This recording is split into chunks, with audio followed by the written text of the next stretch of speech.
The King of Saudi Arabia calling on America to attack Iran to cut off the head of the snake.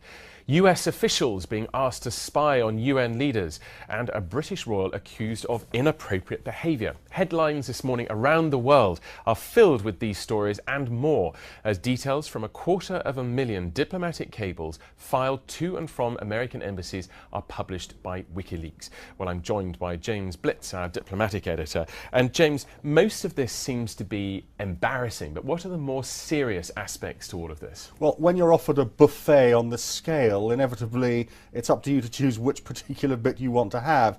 I mean, the thing for me that comes out on this first day, and you have to remember this is one of a series of days when this stuff is going to appear, is what it's telling us about the state of proliferation of nuclear weapons and conventional arms in the world. I mean, you've got two quite important stories that have come out. One of them is that North Korea has been supplying Iran with rockets which are much more capable than the ones we thought they have, able to hit Moscow or even Berlin.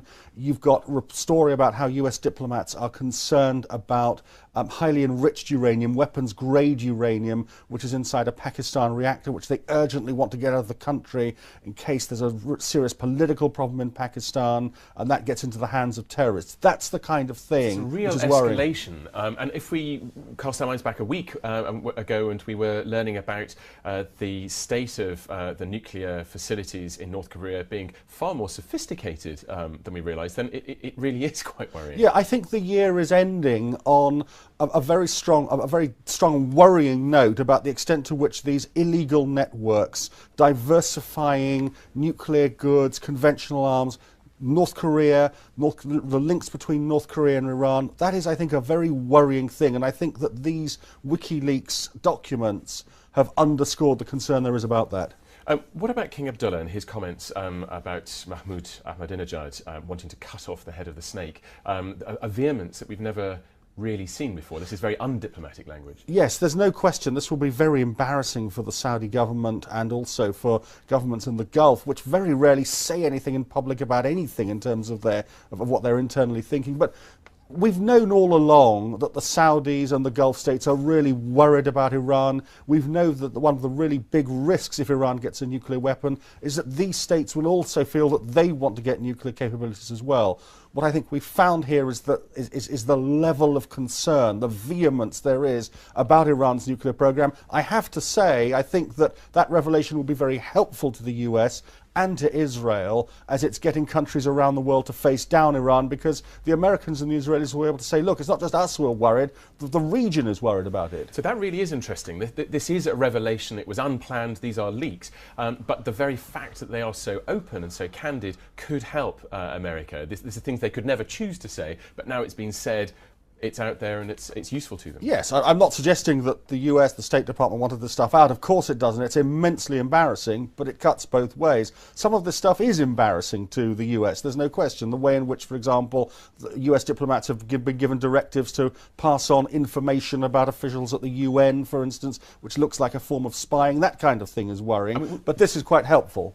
We learn that, we understand that Hillary Clinton has been phoning around various leaders across the world, trying to pacify them in some way. What could she possibly say that would help smooth these tempers? Well, in the case of the UN, not a great deal. I mean, this is embarrassing for the US that it's basically asked its diplomats not to go out and start stealing documents at the UN or do active espionage, that kind of thing, but to pass on the kind of information back to the State Department, and then possibly that would then go pass on to the NSA, which is basically information about people's credit cards, their travel plans and so on, which allows US intelligence agencies to build up a bigger picture about officials in other countries or at the United Nations. I mean, it's at one stage below spying, but it's nonetheless embarrassing for the US. It sounds a little bit sordid.